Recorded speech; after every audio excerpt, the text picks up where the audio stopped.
des capsules du Forum Saint-Laurent 2021 dans lesquelles nous mettons de l'avant des ouvrages récents en français sur les enjeux de la sécurité internationale. Aujourd'hui, on parle du livre Le Nouvel Âge des extrêmes avec l'un de ses deux auteurs, David Morin, qui est professeur titulaire à l'École de politique appliquée de l'Université de Sherbrooke et co-titulaire de la chaire UNESCO en prévention de la radicalisation et de l'extrémisme violent. Bonjour David. Bonjour. Merci de participer au Forum Saint-Laurent virtuel. Ça fait plaisir. Alors, on doit ce livre à vous, mais aussi à Sami Aoun, qui est votre collègue à l'Université de Sherbrooke. D'où vous est venue l'idée d'écrire ce livre sur les extrémismes religieux notamment, et sur d'autres types d'extrémisme? Alors, c'était il y a fort longtemps, lors d'une conférence réelle, à l'époque où on pouvait encore se voir. Et donc, le SODRUS et la chaire UNESCO avaient organisé une conférence sur le rôle du religieux et des religions en fait, dans les phénomènes d'extrémisme violent. Et ça avait été une conférence extrêmement stimulante. Et finalement, avec Sami et Sylvana, on s'était dit que ça aurait été intéressant de faire un livre finalement qui donnerait beaucoup de perspectives sur les différentes manifestations de l'extrémisme violent en Occident et sortir de la seule question religieuse, évidemment. Et donc, voilà, ça a été un long chemin de plusieurs années pour finalement choisir les auteurs et puis rédiger et puis arriver jusqu'à la publication. Alors, d'après ce que j'ai compris, les auteurs viennent de plusieurs disciplines différentes. Quel est l'intérêt de mobiliser une grande diversité de disciplines pour traiter ce sujet-là en particulier? Et en fait, je dirais que l'extrémisme violent est un des objets d'étude par excellence où si on ne l'aborde pas à travers différentes perspectives disciplinaires, on passe à côté de plein d'angles finalement. Donc effectivement, on a la psychologie, la psychiatrie, la sociologie, les médias, les communications, la science politique, la philosophie, le droit, et j'en passe. Et donc finalement, toutes ces perspectives-là abordent les phénomènes de radicalisation et d'extrémisme sous un angle.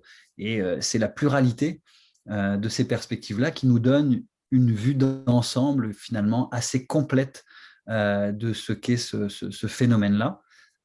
Le deuxième élément, peut-être évidemment, qui est intéressant ici dans ce bouquin-là aussi, c'est le nombre ou l'origine des auteurs. C'est-à-dire que vraiment, le bouquin porte sur l'espace occidental, mais on est allé chercher des auteurs sur les États-Unis, des auteurs allemands, scandinaves, australiens, grecs, espagnols, bref, britanniques, français, belges. Donc, on est vraiment allé chercher une diversité de points de vue et ça crée quand même une conversation qui est super intéressante. Avant de passer peut-être plus aux enjeux de sécurité, j'aimerais juste clarifier les termes. On parle souvent de radicalisation et d'extrémisme violent. On pourrait penser que c'est la même chose. Alors, est-ce qu'il y a une différence entre ces deux termes? Lequel est-ce qu'il faut utiliser? Alors en fait, l'extrémisme violent, c'est vraiment le phénomène qu'on observe, un type de violence politique qui inclut, mais qui ne se limite pas au terrorisme, par exemple, là où la radicalisation va être une approche beaucoup plus processuelle de la façon dont un individu, finalement, progressivement, en vient à se radicaliser et épouser des causes ou des discours extrémistes. Donc vraiment, le processus ou la notion de radicalisation est arrivée beaucoup plus récemment dans l'espace occidental avec le nombre de jeunes qu'on a vu adhérer notamment, mais pas seulement, au djihadisme. Donc c'est en fait deux éléments d'un même phénomène. Et alors justement, dans votre livre, vous parlez du retour des identités, notamment religieuses, mais pas seulement. Alors comment les identités sont-elles devenues des enjeux de sécurité internationale? Puisqu'on est au Forum Saint-Laurent, on parle de sécurité.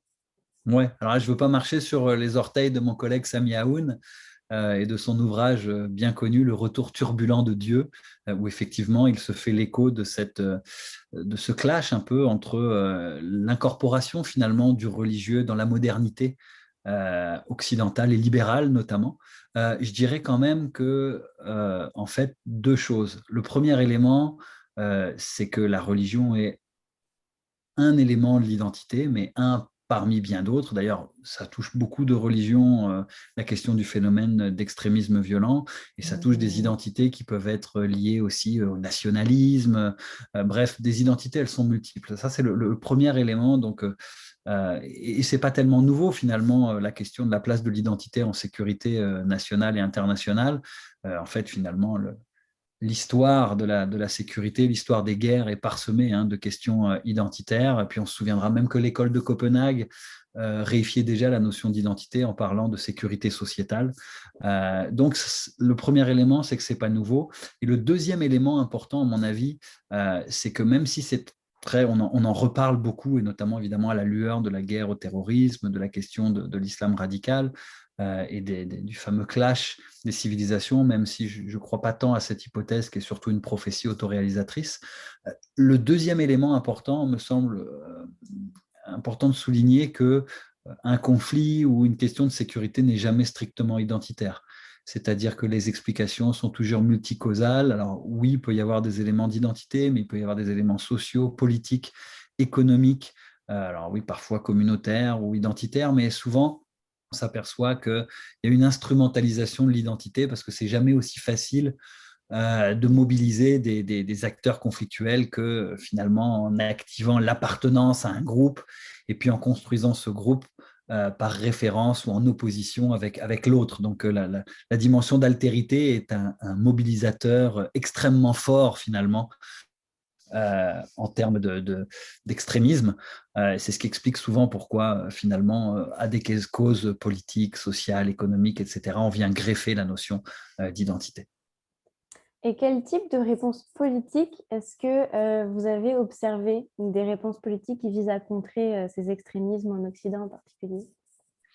Alors, l'éventail des réponses a beaucoup évolué au cours des dernières années, évidemment, pour des raisons compréhensibles. La réponse sécuritaire a d'abord été privilégiée, donc qu'elle soit militaire, policière, judiciaire, finalement, alors que ce soit par exemple la guerre au terrorisme ou à l'heure actuelle, on le voit aux États-Unis, un renforcement de l'action politique vis-à-vis de l'extrême droite. Donc, la première réponse, souvent des États et des gouvernements, elle est sécuritaire. Mais assez rapidement, les acteurs se sont rendus compte que la réponse sécuritaire, bien que nécessaire, n'était pas suffisante et qu'il fallait donc rapidement y ajouter finalement des éléments de prévention. Et donc, on est passé finalement du tout sécuritaire à une approche beaucoup plus nuancée, multi-acteurs, qui fait aussi la part belle effectivement à la prévention. Alors aujourd'hui, on est dans un moment où il y a eu beaucoup d'initiatives en prévention qui ont été financées, qu'on cherche à évaluer un peu. Qu'est-ce qui ne fonctionne pas. Est-ce que la prévention universelle fonctionne? Est-ce qu'il faut une prévention plus ciblée? Est-ce que la prise en charge des individus radicalisés et les tentatives de les déradicaliser fonctionnent, etc. Donc, quel est l'impact aussi, par exemple, des nouvelles législations sur les libertés publiques, etc. Donc, je pense qu'on est en train, après avoir vécu une période où finalement, il y avait beaucoup d'actions de part et d'autre parce qu'on était dans l'urgence. On est en train d'avoir un peu plus de recul sur nos pratiques. On est capable de poser finalement un regard critique un peu sur ce qui fonctionne moins bien et parfois même ce qui est clairement contre-productif. Est-ce qu'on a assez de recul justement en ce moment pour être capable de faire des recommandations, que ce soit en termes de politique publique ou de positionnement stratégique pour les États? Oui, absolument. Alors, je dirais sur la réponse sécuritaire, on a vu parfois que les interventions majeures pouvaient être hautement contre-productives et créer finalement beaucoup plus d'instabilité qu'autre chose. Donc là, je pense qu'il y a des leçons apprises de l'intervention en Irak, de l'intervention en Libye, voire même de l'intervention en Afghanistan, avec un peu de recul quelques années plus tard. Donc ça, c'est évidemment dans une perspective de sécurité internationale. Ça me semble fondamental. Jouer les apprentis sorciers dans des territoires où finalement on n'est pas capable d'anticiper les effets de nos actions et où on n'a pas de stratégie de sortie, on envenime les situations et finalement on alimente assurément la question notamment par exemple du terrorisme et de la contestation des régimes politiques en place. Ça c'est sur le volet évidemment sécurité internationale. Dans les pays occidentaux, Je pense que oui, on a compris aussi qu'il fallait faire attention, que des fois, certaines politiques stigmatisantes pouvaient avoir des effets hautement contre-productifs et nourrir en fait des polarisations sociales entre les différents pans de la société. Donc je pense qu'on est en train en ce moment, tout en ayant une politique qui continue d'être dure sur les acteurs, les agents de radicalisation eux-mêmes, on a des politiques de prévention qui sont peut-être un peu plus intelligentes, mais qui demeurent quand même, au moment où on se parle, en processus d'évaluation. Ça, c'est un des axes importants de la chaire UNESCO. Notamment, on a été financé par Sécurité publique Canada pour essayer de penser l'évaluation, les modèles d'évaluation par rapport à la diversité de programmes de prévention. Pour essayer de voir finalement, comme je le disais tout à l'heure, un peu qu'est-ce qui fonctionne et qu'est-ce qui ne fonctionne pas. Mais par exemple, on a vu effectivement que certains programmes en prévention primaire au niveau universel, et puis il y avait l'expérience britannique qui était intéressante comme Prevent, pouvaient avoir des effets très stigmatisants sur les communautés et empirer les problèmes. À la fois en renforçant au sein des minorités l'idée qu'elles étaient pointées du doigt et perçues comme des menaces potentielles, et finalement dans le reste de la société, ça contribue aussi à nourrir un discours stigmatisant, et donc finalement ce n'était pas des bonnes solutions. Donc là, je vous prends un exemple parmi d'autres. À l'heure actuelle, il y a aussi un gros débat, notamment sur comment est-ce qu'on fait de la prévention sur Internet, par exemple. Quelle est la place et le rôle des grandes compagnies de télécommunications sur la régulation de leur propre contenu? Est-ce que finalement le déplatforming fonctionne? Est-ce qu'il ne fonctionne pas? Actuellement, on a ce débat sur les thèses complotistes. Est-ce que finalement la vérification des faits est vraiment efficace? Si oui, pour qui? Donc ça dépend toujours finalement des populations ou des groupes qu'on cible en termes de programmes de prévention et d'intervention. Donc, il y a encore du travail, de ce que je comprends. J'ai une dernière question sur le titre de votre livre, c'est « Le nouvel âge des extrêmes » avec un point d'interrogation. Pourquoi est-ce que c'est une question? Quand on regarde l'histoire récente ou celle du XXe siècle, décrite par Hobsbawm, évidemment à qui on a emprunté le titre, on voit quand même que le XXe siècle a été un siècle terrible. Du point de vue des guerres mondiales, des processus de décolonisation, de guerre internationale, qui a engendré vraiment en fait des victimes qui se comptent par dizaines de millions. Donc c'est sûr que quand on se compare, parfois on se rassure. Alors le 21e siècle ou le court 21e siècle est finalement un siècle, notamment dans l'espace occidental, relativement pacifié. Donc ça justifie le point d'interrogation, si vous voulez, le fait qu'on ne puisse pas être affirmatif. Donc au regard finalement du siècle précédent, maintenant, la deuxième partie de la réponse qui justifie le sous-titre, c'est qu'on a vraiment l'impression qu'il y a une montée quand même des polarisations sociales, qu'il y a une montée de la violence politique, notamment au cours des 5-10 dernières années. Alors il y a un cycle qui s'est ouvert notamment avec la question du djihadisme en Occident, puis un deuxième vague ou un deuxième cycle qui s'est ouvert en parallèle avec notamment toute la question de l'extrême droite, de l'extrémisme xénophobe, etc., qui finalement a grandi dans l'ombre du djihadisme et qui lui-même a généré la résurrection d'un troisième mouvement qui est le mouvement plutôt d'extrême gauche antifasciste, etc., en réaction notamment à l'extrême droite. Donc ce qu'on voit à l'heure actuelle, c'est que finalement les formes d'extrémisme se nourrissent mutuellement et nourrissent un cercle vicieux, puisqu'elles ont besoin les uns des autres finalement pour trouver de l'oxygène. Et je pense que ça justifie de se poser la question